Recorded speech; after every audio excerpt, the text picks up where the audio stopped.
Hello students of class 12। तो आज इस पार्ट में इसको पार्ट 1 नाम देते हैं और इसमें हम युक्ति आधारित प्रश्न पर डिस्कस करेंगे यूनिट वाइज।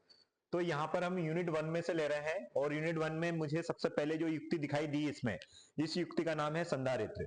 तो समझते हैं, क्वेश्चन ही लिया है एज इट इज, जैसे इसमें क्वेश्चन था परीक्षा बोर्ड में या ऐसे कोई दूसरे जो लास्ट ईयर में क्वेश्चन आए हैं उसी में से मैंने ये डिवाइस वाला क्वेश्चन लिया है या युक्ति वाला क्वेश्चन लिया है, जिसमें क्वेश्चन है यूनिट फर्स्ट का, संधारित्र किसे कहते हैं, समांतर प्लेट संधारित्र की धारिता के लिए व्यंजक प्राप्त कीजिए, ऐसा क्वेश्चन दिया है।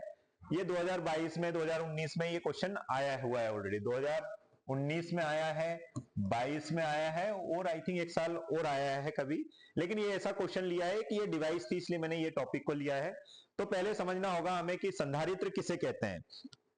तो अगर संधारित्र की बात करें, इसको हम इंग्लिश में हम कैपेसिटर या कंडेंसर बोलते हैं। तो ये होता क्या है, तो देखते हैं। पहले आप अच्छे से स्क्रीनशॉट ले लीजिएगा। चलिए अब थोड़ा डिस्कस कर लेते हैं। तो संधारित्र है क्या, जैसा कि आपने बैटरी तो देखी है, जैसा तो आपने क्या देखा है, बैटरी देखी है, लेकिन बैटरी में और संधारित्र में थोड़ा सा डिफरेंस होता है। जैसे मैं अगर ये इस डिवाइस में दिखाऊं आपको, ये इसमें दिखाऊं, तो ये वाला जो पार्ट है, ये आपको जो स्काई ब्लू कलर में दिखाई दे रहा है, ये एक संधारित्र ही है। और इसमें और संधारित्र भी अभी नहीं दिखाई दे रहे हैं। ये वाले जो ब्लू करके दिखाई दे रहा है, ये क्या है, संधारित्र है।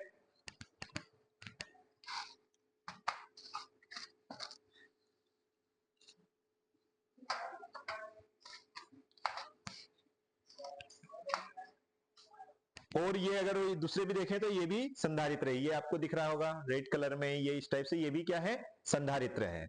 लेकिन अगर हम थ्योरी की बात करें और कॉन्सेप्ट की बात करें तो क्या है, डेफिनेशन की बात करें तो क्या है, तो यह वह युक्ति है जिसके द्वारा किसी चालक के आकार या आयतन में बिना परिवर्तन किए उसकी विद्युत धारिता बढ़ाई जा सकती है।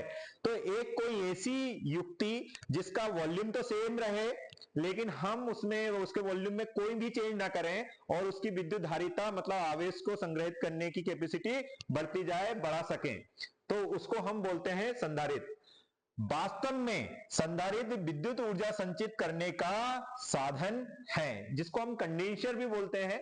जो जो फैन में लगा रहता है वो भी एक प्रकार का संधारित्र ही है। अगर मैं इसके संधारित्र की धारिता की बात करूं तो बहुत सिंपल सा फॉर्मूला बनता है, धारिता बराबर आवेश बटे विभवांतर। धारिता बराबर आवेश बटे विभवांतर। यहां पर अगर इसकी इकाई की बात करें, किसकी, धारिता की इकाई की बात करें, तो ये होगी फेरेड। क्या होगी ये, फेरेड। और एक फेरेड होगा 1 कूलम अपॉन 1 वोल्ट। ठीक है, ये तो हो गया है आपकी, किसकी बात हो गई है, संधारित्र की। संधारित्र कहते किसे हैं।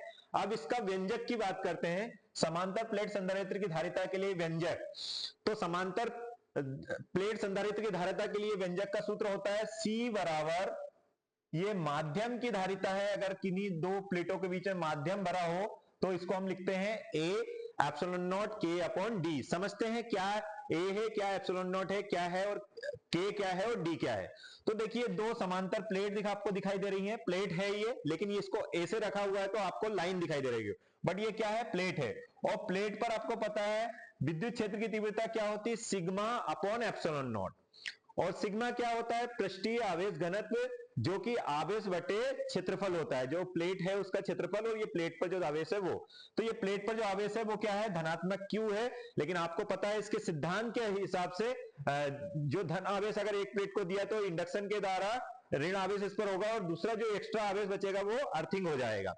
और दोनों प्लेटों के मध्य में जो डिस्टेंस है, दूरी है, वो हमने स्मॉल d बोल दिया है, ये हमें पता है। अब हमें एक कॉन्सेप्ट पता है कि विभवांतर और विद्युत क्षेत्र में संबंध क्या होता है, तो विभवांतर बराबर होता है विद्युत क्षेत्र इंटू दूरी। और विद्युत क्षेत्र, विभवांतर और आर का रिलेशन हमें पता था, वहीं से हमने ये दूरी यहां पर d थी इसलिए हमने आर की जगह d लिख लिया, तो ये v इज इक्वल टू क्या आ गया, ed आ गया। तो और E का मान हमारे पास ऑलरेडी है, E का मान है सिग्मा अपॉन एप्सिलॉन नॉट। तो V बराबर हमने E की जगह क्या लिख दिया, sigma upon epsilon not, D की जगह D रहने दिया। अब संधारित्र की धारिता का सूत्र हमारे पास यहां ऑलरेडी था, C is equal to Q upon V, तो हमने C को C रहने दिया, Q की जगह हमने क्या लिख लिया बच्चों, देखो Q का यहां से रखा तो सिग्मा इंटू ए आ जाएगा, तो सिग्मा इंटू ए, और V का मान हमने यहां से यहां पर वैल्यू पुट कर दी, तो हमारे पास क्या आ गया, A epsilon not upon D। इतना समझ में आ गया होगा। चलिए थोड़ा सा आगे बढ़ते हैं। यदि संधारित्र की प्लेटों के मध्य, इससे पहले जो हम बात कर रहे हैं उन प्लेटों के मध्य है वायु या निर्वात, लेकिन अगर हम यहां स्थिति देखें, कंडीशन देखें, यदि संधारित्र की प्लेटों के मध्य कोई माध्यम जिसका परावैद्युतांक क्या हो, K हो, तब संधारित्र की धारिता का सूत्र क्या होगा, तो ये epsilon not K upon D था। यहां पर अगर बात करें तो बेशक K है, लेकिन यहां पर अगर वायु निर्वात की बात करें तो K का मान कितना होता है, 1 हो जाता है। ठीक है, तो देखते हैं इधर, तो यहां पर ये हो गया, तो ये माध्यम K जब परावैद्युतांक अगर माध्यम भर दिया जाता है इन प्लेटों के मध्य, तो उसकी धारिता भी क्या हो जाती है, K गुना हो जाती है। चलो अब हम देख लेते हैं धारिता किन कारकों पर निर्भर करती है किसी संधारित्र की, और अगर कहें समांतर पट्टिका संधारित्र की धारिता किन कारकों पर निर्भर करती है, तो ये संधारित्र की धारिता, प्लेटों का क्षेत्रफल जितना ज्यादा बढ़ाओगे उतनी ज्यादा धारिता बढ़ जाएगी। परावैद्युतांक, जितना ज्यादा परावैद्युतांक वाला माध्यम फिल करोगे इन दोनों प्लेटों के बीच में, तो धारिता बढ़ जाएगी, और इन प्लेटों के बीच की दूरी को कम करोगे तो धारिता बढ़ जाएगी। मतलब दोनों प्लेटों की धारिता के व्युत्क्रमानुपाती होता है, के समानुपाती होता है या अनुक्रमानुपाती होता है, और क्षेत्रफल के भी अनुक्रमानुपाती होता है। कई बार गोलीय संधारित्र की धारिता का सूत्र पूछ लेते हैं या छोटा मोटा डेरिवेशन पूछ लेते हैं, तो हम थोड़ा समझते हैं इसको। ये हमने एक गोलीय संधारित्र बना लिया है, यहां से यहां तक की दूरी हमने r मान ली, मतलब इसकी रेडियस r मान ली है, और इस पर आवेश क्या है, Q। आपको पता है किसी बिंदु P पर P पर r दूरी पर विभव क्या होगा, तो 1/4 Q अपॉन r, और ये हमें सूत्र पता ही है, C is equal to Q upon V।